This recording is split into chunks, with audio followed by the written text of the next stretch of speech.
This is where therapists fall short when you are a depressive realist or existential nihilist. To my fellow deconstruction friends, if you are not following No Nonsense Spirituality, you need to go do it right now. I've read her book, I've taken some of her courses, and I just love her content. I find it so interesting, and there's so many really good conversations happening over there.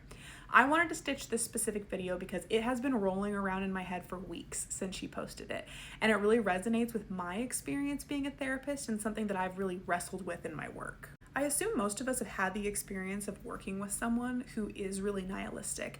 And there have been times in my career, especially when I was an intern, that this would leave me feeling so stuck. I couldn't figure out what this client wanted me to do for them. It made me really anxious. And that's actually what led me to face a lot of this stuff for myself. I am by no means an expert. I still have lots to learn, but this is a balance that I wrestle with a lot of trying to figure out how can we hold space for clients who this is their reality, where there's a lot of nihilism, where there's a lot of existential dread, without just trying to churn them through the system and make them get over it and reframe. How do we hold space for that, but while also being helpful? What is helpful in a situation like that where we can't fix the problem they're bringing to us?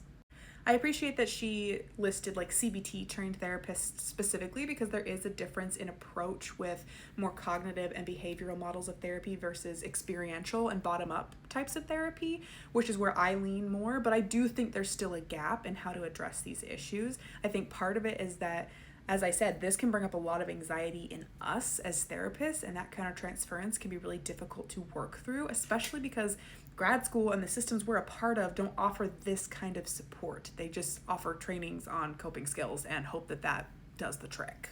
So go watch that whole video, and then I wanted to start a discussion with my audience, who is mostly therapists, about how we balance this, how we position ourselves as therapists when we are dealing with a world that in many ways is falling apart, and we don't have the answers and the solutions that maybe at one point we thought we did.